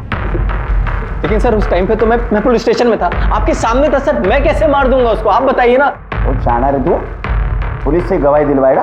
तो पुलिस स्टेशन में था, सच देखा जाए तो माला का मर्डर करके पुलिस स्टेशन आया था। यहाँ से तू वहां वापस गया और तूने नाटक किया कि माला को किसी ने मार दिया। वहां माला की बॉडी किसी ने देखी नहीं थी। हमने अड़ोस पड़ोस में पूछताछ की, तब पता चला तूने गांव वाले लड़कों को जान से मारने की धमकी दी थी। हाँ, दी थी धमकी उनको। मेरे गांव में मेरे घर में घुसने के मेरे से 2000 रुपए मांगे थे साहब। आखिरी के 500 रुपए थे, वो भी ले लिए उन्होंने, और शाम को वो बाकी के 1500 रुपए लेने आ गए थे घर। चल पैसा निकाल, तो बोला था ना बाकी का 1500 शाम को देगा करके। बोला था पर अभी नहीं हो पाया, अभी तू जा, बाद में देता हूँ। देख चला गांव में घुस गया, अभी बहाना मारता है। चुपचाप से पैसा दे, नहीं तो देख क्या करेंगे हम लोग। अरे बोला ना देता हूँ, पैसा भी नहीं है, आके देता हूँ, अभी जा यहाँ से।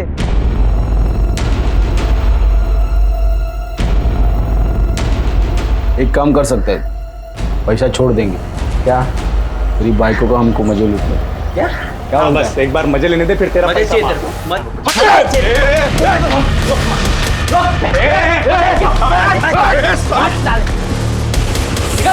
देख लेंगे तुझको, देख लेंगे। उन लड़कों को तो हम देख लें, लेकिन जब तक माला का मर्डर केस सॉल्व नहीं होता तो सोनगढ़ से बाहर नहीं जाएगा।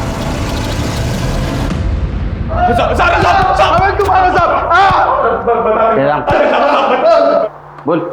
बता दे सर, हमने उन सब लोग से पैसे लिए थे सर, मजदूरों से, गांव वालों से, गांव में घुसने के लिए पैसे लिए थे सर। अरे राजू के घर पे क्या हुआ बोल। साहब हम वो बाकी के 1500 लेने गए थे उसके घर पे, तभी उससे थोड़ा झगड़ा हुआ था साहब। लेकिन उसकी बाइकों को हम कुछ उल्टा सीधा नहीं बोले साहब। राजू हम पे भड़क गया था, उल्टा मारपीट करने लगा साहब वो। हाँ साहब, बदला लेना था हमको उनसे, बहुत बेइज्जती की थी हमारी, पर माला को हमने नहीं मारा साहब। हाँ साहब, हम दोनों वहाँ वापस नहीं गए साहब। ये हमारा यंग जनरेशन। एफआईआर दर्ज करो। सर मैंने गांव में घुसने के लिए किसी से भी कुछ भी पैसा नहीं लिया सर। सर मुझे पता भी नहीं है कि वो लड़का ऐसे कुछ कर रहा है। सर मैं तो अपनी ड्यूटी पूरी ईमानदारी के साथ निभा रहा था सर। जो भी आता उसका आधार कार्ड पहले चेक करता था और बाद में देखता कि वो सोनगढ़ का है कि नहीं। अगर वो सोनगढ़ का है तो ही उसके हाथ के ऊपर स्टैंप लगाता और बोलता था कि 14 दिन घर में रहो। सर मैंने राजू और माला के केस में भी यही किया सर। जाओ, मास्क। जैन सर। अपने डिपार्टमेंट में ऐसे लोग भरे हैं, हम किसको क्या बोलेंगे? सर साफ पता चल रहा था कि कामड़े झूठ बोल रहे हैं, नक्की पैसे खाता था। अब नहीं खाएगा क्योंकि उसको मालूम है अपनी नजर है उसके ऊपर। माला के पीएम रिपोर्ट का क्या हुआ? सर अब तक नहीं आई। एक्चुअली वो पूरी टीम कोरोना के केसेस में भी थी, इसलिए वक्त लग रहा है, लेकिन सर जल्दी आ जानी चाहिए। सर डीएनए रिपोर्ट के मुताबिक माला के जो पेट में बच्चा था सर, उसका डीएनए राजू के डीएनए से मैच नहीं होता। देख तेरे डीएनए से तेरे बच्चे का डीएनए मैच नहीं हुआ, इसका मतलब समझते हो? एक बात बताओ, तुम्हारी बीवी माला का नासिक में किसी के साथ चक्कर था या कोई उसका फायदा उठा रहा था? ये पक्का उस शेलार का काम होएगा। उसी की नजर थी मेरी माला पे। कौन शेलार? नासिक में मैं और माला जिधर मजदूरी करते थे तो वहाँ पे सुपरवाइजर था। कुछ महीनों पहले मुझे जुए का लत लग गया था। मैं 5,000 रुपये हार गया, पैसा नहीं था, तो वो भरने के लिए मैंने सोचा साइड से कुछ चोरी करके उसको बेच के वो पैसा भर देगा, लेकिन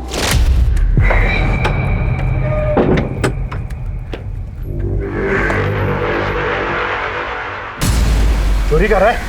चोरी कर रहा है? नहीं, जिस थाली में खाता है उसमें छेद करता है। रुक, मैं भाव सुनो, पुलिस को बताऊंगा मैं। भाव इतना गर्मी काहे को खाते हो? मैं तुमको भी देता हूँ ना इसमें से। साले तेरे जैसा चोर समझाएगा मेरे को? अभी मैं देख, तू काम भूल जा काम तू अभी। मैं तेरे को जेल में भिजवा दूं। भाव करते हैं ना कुछ, भाव करते हैं ना कुछ, इस बात को यहीं पे सुलटाते ना भाव। एक रास्ता है। जो बोलोगे तू है ना? हाँ। तेरे बीवी के साथ में मेरे को सोने दे, मैं तेरे को छोड़ दूंगा, किसी को कुछ नहीं पता चलेगा। तू बीवी के साथ सोएगा? नहीं खोलेगा, बीवी के साथ सोएगा, अरे जान से मार दूंगा। अरे मैं हाथ उठा, मैं तेरे को छोड़ूंगा नहीं। शेलार ने तभी पुलिस को ना वो मुड़क हाँ साहब, शेलार ने तभी ना पुलिस को ना सेठ को मेरी शिकायत की। मुझे लगा ऐसे ही नहीं किया होगा, लेकिन अभी मुझे समझ में आ रहा है साहब। तभी मैं कुछ दिन के लिए नासिक से बाहर गया था, तब उसने माला को अपने साथ सोने के लिए मजबूर किया होगा साहब। तो मुझे एक बात समझ में नहीं आ रही, माला ने मेरे को कुछ बताया क्यों नहीं अभी तक? शेलर का एड्रेस ले लो, उसको थाने बुलाओ। अरे साहब, मेरे को क्यों बुलाया इधर? मैंने क्यों बुलाया साहब? मेरे को, मैंने कुछ नहीं किया साहब। गरीब औरतों का बहुत शारीरिक शोषण करता है ना तू? शोषण? क्या बात कर रहे साहब? मैं अभी मेरे सेठ को फोन करता हूँ, उनको बुला लेता हूँ। जगह लगा, फोन लगा, तेरे सेठ को फोन लगा।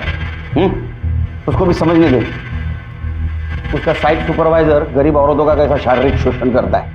और उसमें जब राजू और माला भी थे ना, तूने माला का फायदा उठाया, उसका शारीरिक शोषण किया। तेरे बच्चे की माँ बनने वाली थी, उसके बाद में तूने उसको मार दिया। उसका मर्डर हो गया साहब? उसका मर्डर हो गया? मेरे को तो पता भी नहीं साहब। तू तो अब ये भी बोलेगा मैंने माला का फायदा नहीं उठाया, उसका शारीरिक शोषण नहीं किया, उसको नहीं मारा? कसम से साहब, मैंने नहीं मारा। हाँ, उसका फायदा जरूर उठाया साहब, लेकिन वो सामने से आई साहब। सब जो भी हुआ वो मर्जी से हो उसके साहब। माला ने मेरे को उसके घर पे बुलाया साहब, तो मैं उसके खोली पे गया और देखा तो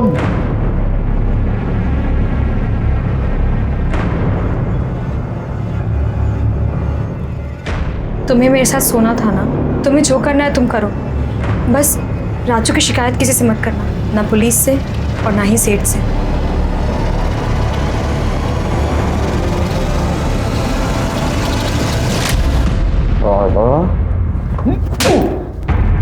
इसको फायदा उठाना बोलते, समझा? साहब आप कुछ भी कह लो साहब, लेकिन मैंने उसका मर्डर नहीं किया साहब। और हाँ, मेरे को ये भी पता है साहब, ये बात ना उसने राजू को भी नहीं बताई थी साहब। तब तक नहीं बताई जब तक वो नासिक छोड़ के उनके गांव चले नहीं जाते। और इसके बदले में मैंने उसकी चोरी की बात किसी को नहीं बताई साहब। राजू और माला के अलावा और कौन कौन गया था गाँव वापस?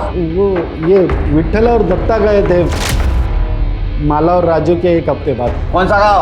वो विट्ठल तो इधर का ही है साहब, सोनगढ़ का। राजू पहचानता है उसको। और वो दत्ता यहाँ से 60-70 किलोमीटर दूर पिंजर गाँव है साहब, वहाँ पे रहता है। उसका डीएनए टेस्ट कराओ और माला के फिटर से मैच करके देखो, इधर ही रहेगा। अरे नहीं साहब, वो रहेगा। ये वामन शेलर का कहना है कि माला ने उसके पति राजू को बचाने के लिए उसके साथ शारीरिक संबंध बनाया। ऐसा भी हो सकता है किसी और के साथ किसी और वजह से उसने शारीरिक संबंध बनाए होंगे। तो क्या सच में उसके साथ हॉस्पिटल में हुआ था या झूठ बोल रही है? या किसी और वजह से उसने हॉस्पिटल में भी किसी के साथ शारीरिक संबंध बनाए? सर इस वामन की बात पे विश्वास कैसे कर सकते हैं? हो सकता है झूठ बोल रहा हो सकता है, लेकिन हमारे पास कोई सबूत नहीं है। क्या चलो सर, चाय अच्छी नहीं है? सवाल अच्छे बुरे चाय का नहीं है, वो बाकड़े की चाय की आदत है। इसकी आदत होने के लिए टाइम जाएगा। शक्कर भी कम डालिएगा। अच्छा, ये माला की पीएम रिपोर्ट का क्या हुआ? सर डॉक्टर से कह दिया आज शाम तक आ जाएगी। और वो विट्ठल सुरवे, उसका एड्रेस मिला? जी सर। वो माला और राजू भोर को जानता है? हाँ सर, अब मेरे को पता चला माला के मर्डर के बारे में, लेकिन ये लॉकडाउन की वजह से राजू को मिलने को नहीं जा पाया साहब। लेकिन क्या हुआ साहब, आप लोग इधर तो कितने तारीख को निकला था नासिक से? 6 तारीख को निकला साहब। और कब पहुंचा? 8 तारीख को पहुंच गया। तो बॉर्डर पे किसी हवलदार ने रोका नहीं? हवलदार ने नहीं रोका साहब, लेकिन वो गांव के लड़के लोग ने रोका साहब। गांव में एंट्री करने के लिए 1000 रुपये दिया मेरे से। कौन था तेरे साथ? और मेरा दोस्त साहब दत्ता, उसके साथ आया। क्या करता है दत्ता? तो मेरे साथ नासिक में काम करता है साहब साइड से। वो कहाँ गया? वो उसके गाँव चला साहब, पिंजे गाँव। पर 8 तारीख को आने के बाद तू कहाँ गया? साहब ये लॉकडाउन चालू है तो बाहर किधर जाएगा, घर पे ही था। पक्का घर पे था? हाँ साहब पक्का। इसका DNA टेस्ट करवा।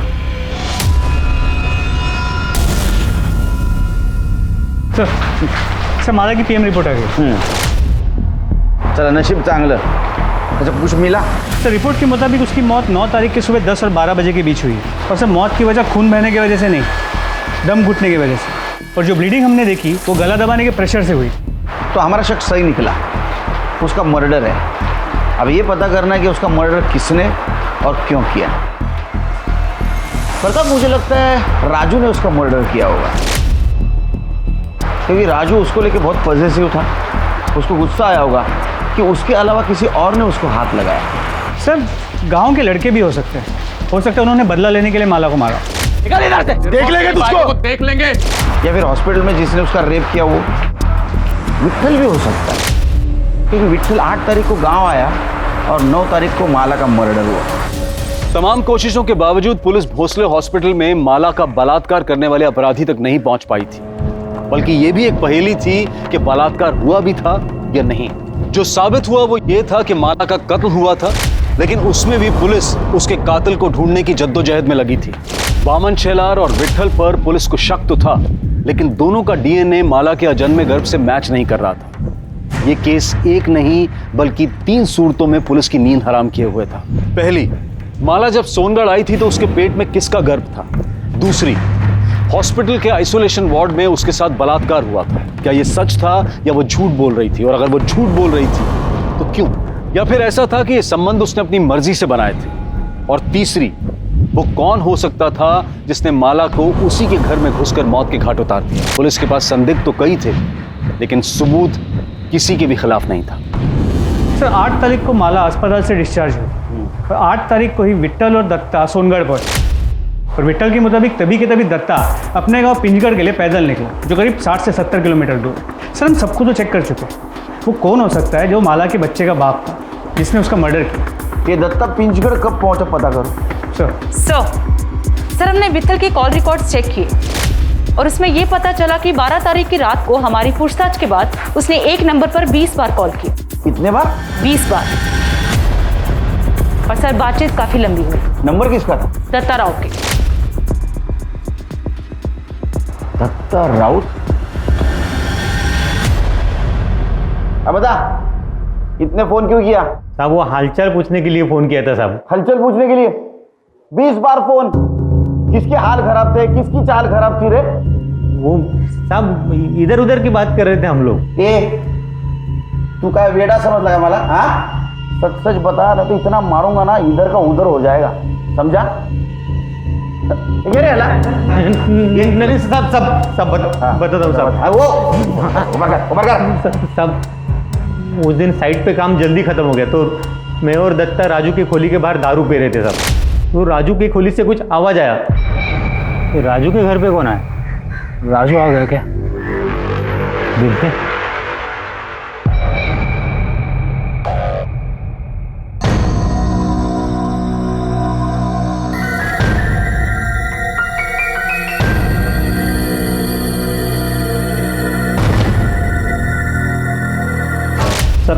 तभी मैंने ये वीडियो बनाया साहब। मेरे को यकीन ही नहीं हुआ साहब कि माला शेलार के साथ सोने को राजी कैसे होगी। फिर जैसे ही शेलार राजू की खोली से बाहर आया,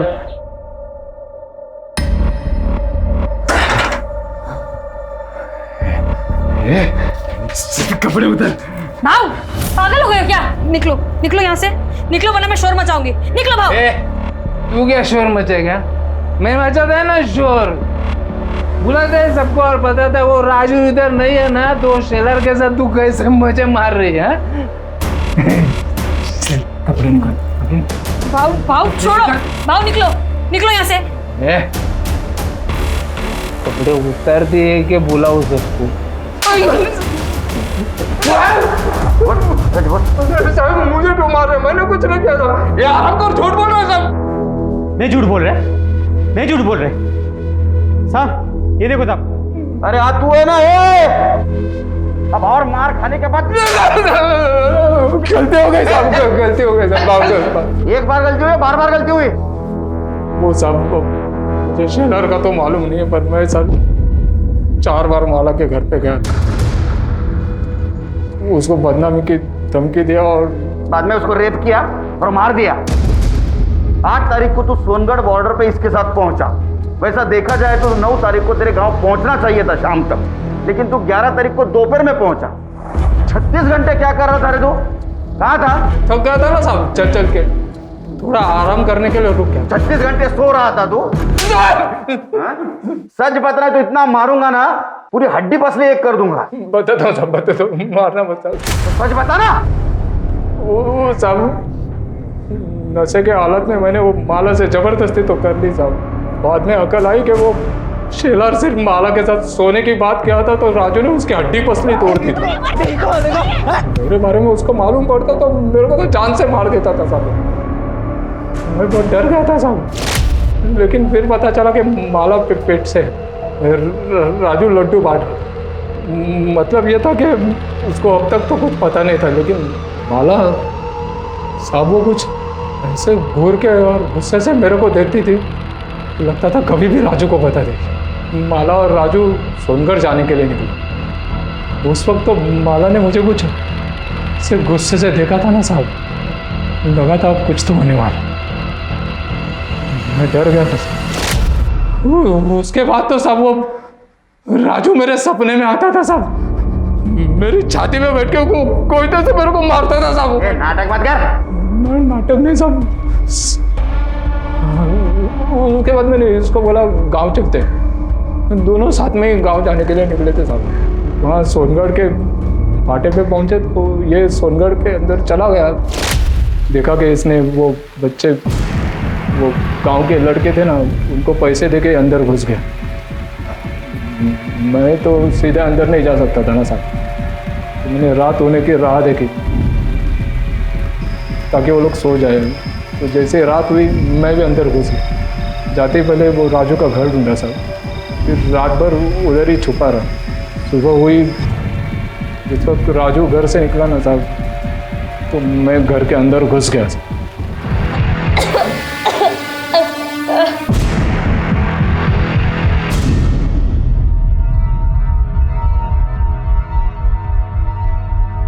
ले गंगा जल समझ के पी ले, क्योंकि तू मरने वाली है। रात को नींद नहीं आती है मेरे को, इस डर से कि तू सब राजू को बता देगी और आके मुझे मार देगा। मैं मर जाऊं इससे तो अच्छा है कि तू। भाव में राजू को कुछ नहीं बताएगी। आयुष मैं रिस्क नहीं ले सकता है ना। 9 तारीख को तू सोनगढ़ पहुंचा तो 5 और 6 तारीख को माला का रेप कैसे किया?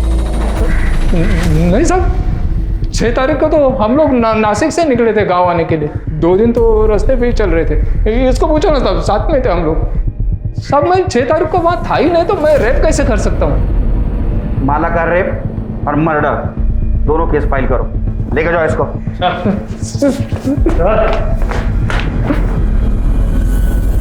दत्ता राउत के डीएनए टेस्ट से यह साबित हो गया कि माला के अजन्मे बच्चे का पिता दत्ता राउत था।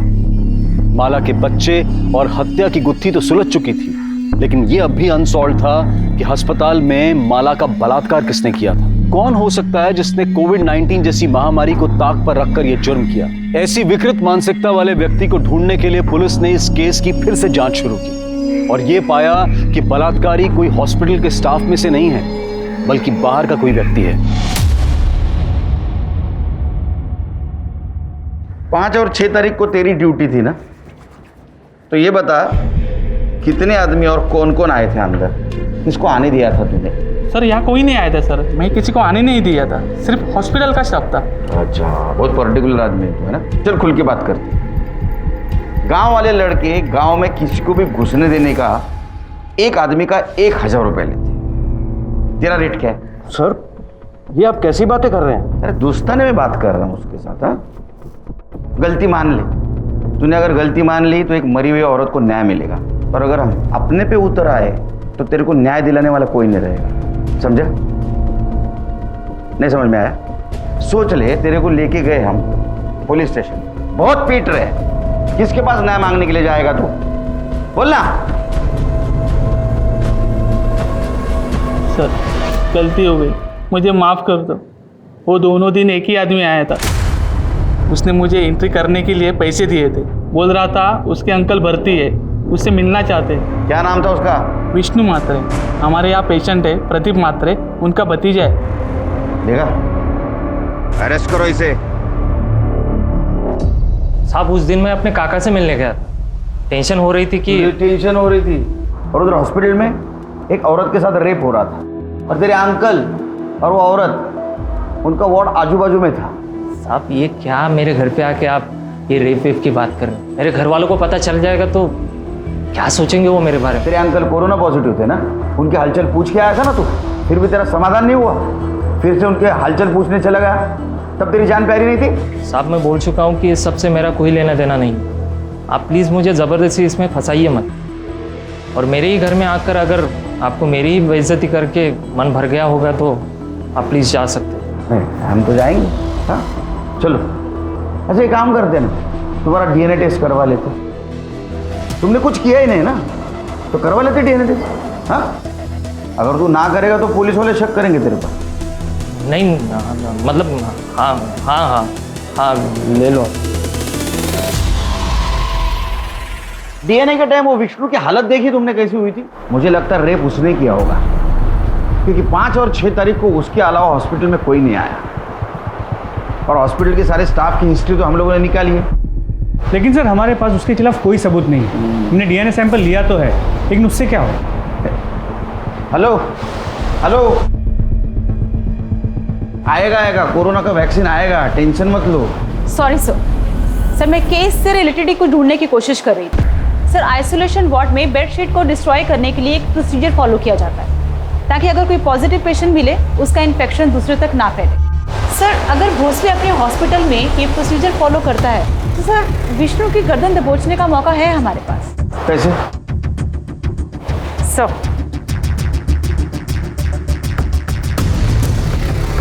पता करो भोसले हॉस्पिटल में प्रोसीजर फॉलो होता है क्या? अगर होता है तो विष्णु जरूर पकड़ा जाएगा।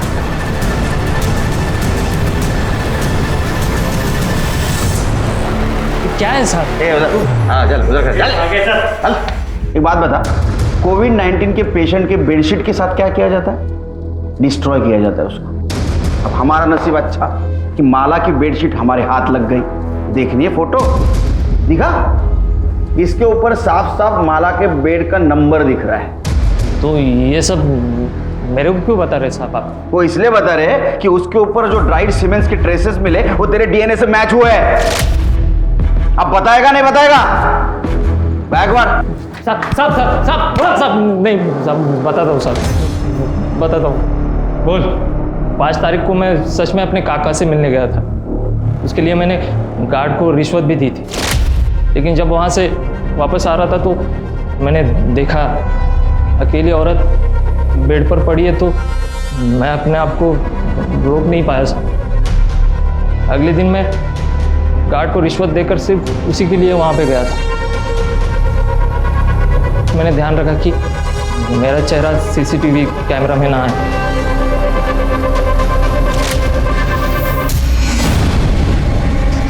कौन? डॉक्टर?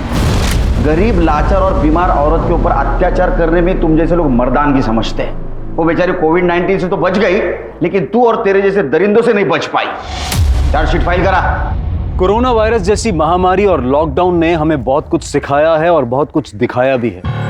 शायद हम पहले से ज्यादा संवेदनशील हुए हैं। जहां एक तरफ इस मुश्किल की घड़ी में कुछ लोग अपनी कमाई, अपनी सेविंग्स को डोनेट करके अनजान लोगों की मदद करने की कोशिश कर रहे थे, वहीं विष्णु महात्रे, दत्ता राउत, वामन शेलार और विट्ठल सुर्वे जैसे लोगों ने इससे कोई सीख नहीं ली। माला भोईर, जिसने जिंदगी और मौत तकलीफ में देखी, जिसकी शुरुआत उसके पति राजू भोईर को बचाने के गलत तरीकों से हुई, इस केस से हमें सबक मिलता है कि गलत काम करने का कोई भी सही तरीका नहीं हो सकता है। इसलिए अपनी गलती का सामना करें और आगे के लिए सीख लें ताकि दोबारा किसी मुसीबत में ना पड़े। अब मैं अनूप सोनी आपसे विदा लेता हूं, फिर मुलाकात होगी क्राइम पेट्रोल सतर्क में एक और नए केस के साथ।